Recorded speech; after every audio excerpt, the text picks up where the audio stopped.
सखे बघ थोडी स्वतःकडेही. निवेदिका मेघा चव्हाण. नमस्कार. व्यक्ती, कुटुंब, समाज, राष्ट्र आणि विश्वाला सावरणारी, आधार देणारी, समाजाची रक्षण करती, निसर्गाची उत्कृष्ट कलाकृती आणि संस्कृतीचे मूर्तिमंत प्रतीक म्हणजे स्त्री. निसर्गाची अद्वितीय निर्मिती म्हणजे स्त्री. तिच्या अस्तित्वाशिवाय जगाची कल्पनाच करता येत नाही. भारतीय समाजव्यवस्थेत इतिहासापासून स्त्रियांच्या बाबतची प्रभावी घडण झालेली दिसते. कोणत्याही राष्ट्राच्या जडणघडणीत स्त्रियांचा कर्तृत्वाचा महत्त्वाचा हिस्सा आहे. अशा या स्त्रियांच्या शिक्षणाचा, हक्कांचा, संरक्षणाचा आणि स्वातंत्र्याचा बोलबाला महिला सक्षमीकरणाच्या नावाखाली अनेकदा केला जातो. तिच्या बाबतीत असे म्हटल्यास वावगे होणार नाही की तिने घर समर्थपणे सांभाळले होतेच, पण तिचा पाय उंबरठ्याबाहेर पडला आणि तिने आकाशालाही गवसणी घातली. आज तिने राजकारणात स्वतःचे अस्तित्व सिद्ध केले, संशोधन क्षेत्रात भरारी घेतली, खेळात वर्चस्व सिद्ध केले. भूमिका कोणतीही असो, ती कुठेच कमी पडली नाही. या सर्व क्षेत्रातील वाट इतकी सहज आणि सुकर कधीच नव्हती आणि किंबहुना आजही नाही.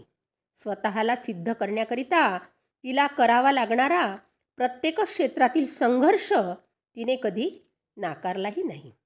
एकीकडे स्त्री सबलीकरणाचे प्रयत्न सर्वत्र सुरू असताना तिच्या सर्वांगीण विकासाच्या दृष्टिकोनातून समान संधी दिली जात आहे.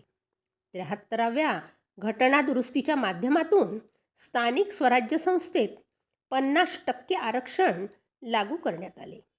तिच्या अंतर्गत नेतृत्व क्षमता विकसित करण्याच्या दृष्टीने हा बदल अतिशय प्रेरणादायी आहे. असे असतानाच समाजातच दुसऱ्या बाजूने आणखी वेगळी वास्तविकता आहे. दिवसागणिक स्त्रियांकरिता समस्यांचे स्वरूप अधिक व्यापक आणि विस्तृत होत आहे. स्त्रियांच्या समस्या काही केल्या कमी होताना दिसत नाही, किंबहुना त्या अधिक विध्वंसक होत आहेत. स्त्रीच्या अस्तित्वाला संधी तिला मिळत नाही. अनेक सबबी सांगून तिला डावलले जाते. कार्यक्षेत्रात तिने स्वतःला कितीही सिद्ध केले तरी घराच्या आणि समाजाच्या मर्यादित सीमेपलीकडे तिच्या कार्यक्षेत्रातील ओळख दुय्यमच ठरते. पुरुषप्रधान समाजव्यवस्थेत पुरुषी मानसिकता असण्याचा पुरुष आणि बऱ्याच अंशी स्त्रियासुद्धा नेतृत्व मान्य करायला तयार नाहीत. समाजात स्त्री श्रेष्ठ की पुरुष यांचा प्रश्नच नाही. समाज विकासासाठी आणि समाजाच्या अस्तित्वासाठी दोन्ही घटक समसमान आहेत. कुणालाही डावलून अथवा कमी लेखून दूर सारून समाजाची प्रगती शक्यच नाही, किंबहुना ती झालीच तर एकांगी होईल. सर्वांगीण विकासाच्या दृष्टिकोनातून दोन्ही घटकांचा विकास समान गतीने होणे आवश्यक आहे. कारण आपली लढाई स्त्री विरुद्ध पुरुष अशी कधीच नव्हती आणि नाही. ती स्त्री पूरक पुरुष अर्थात समसमान अशीच आहे. या बाबींचा गांभीर्याने विचार होणे अत्यंत आवश्यक आहे. निसर्गाच्या भाषेत सांगायचे झालेच तर समुद्र नदीला सामावून घेतो खरा, पण कदाचित समुद्राला नदीच्या जीवनदायी वळणदार प्रवास हवाहवासा वाटत नसेल. कशावरून? समुद्र आणि नदी आपल्या भूमिका प्रत्यक्षात बदलू शकत नसल्या तरी आपण मात्र ही अदलाबदल नक्कीच करू शकतो. स्त्री पुरुषांच्या पारंपरिक भूमिकांची अदलाबदल आपल्याला मनापासून करायची आहे. कारण ती आजची गरज आहे.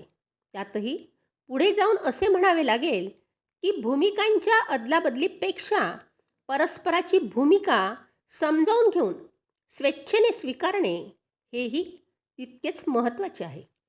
जगतविख्यात कंपनीने केलेल्या सर्वेक्षणानुसार भारतातील 87% महिला सतत तणावपूर्ण आयुष्य जगतात. स्त्रियांच्या बाबतीत तणावात्मक परिस्थिती अतिशय घातक आहे. प्रत्येक भूमिका 100% पार पाडण्याच्या नादात स्वतःकडे, स्वतःच्या आरोग्याकडे दुर्लक्ष करू नये. घर आणि ऑफिस ही दुहेरी भूमिका सांभाळताना कधीतरी कुठेतरी कमी किंवा जास्त होणारच. ते स्वीकारायला हवे. स्वतःला जपायला शिकावे. इतरांच्या आवडीनिवडी मन सांभाळताना कधीतरी आपल्याही मनाकडे लक्ष द्यावे. सखे, बघ थोडी स्वतःकडेही. संसाराला हातभार लावण्यासाठी करतेस एवढी धडपड, पण बघ थोडे स्वतःकडेही. मुलांच्या शाळा, ट्युशन, तब्येती यांचा सांभाळ करता करता दे लक्ष स्वतःकडेही. यजमानांची नोकरी सांभाळताना होणारी तुझी घालमेल, पण बघ थोडी स्वतःकडेही. घरात येणाऱ्या जाणाऱ्यांची वर्दळ, त्यांची मने सांभाळताना जाऊ नकोस देऊ तुझा तोल मनाचा आणि शरीराचा. बघ थोडी स्वतःकडेही. वयोवृद्धांची देखभाल करताना किती होते ओढाताण तुझी, पण बघ थोडी स्वतःकडेही. सखे, सर्वांचे हृदयस्थान जिंकताना हेही लक्षात ठेव ध्यानी. तुलाही जगायचं आहे. तुलाही जगायचं आहे, फुलायचं आहे आत्मनिर्भरपणे, तुझ्या स्वतःसाठी व इतरांसाठी सुद्धा. सखे, तुझं आयुष्य बहरलेलं ठेवायचं आहे. उर्वरित जीवनासाठी तुला सांभाळायचं आहे. सखे, म्हणूनच सखे, घे काळजी तुझ्या मनाची, तुझ्या आत्म्याची, तुझ्या शरीर संपदेची. कारण तुला जगायचं आहे. तुला जगायचं आहे आत्मनिर्भरपणे. धन्यवाद.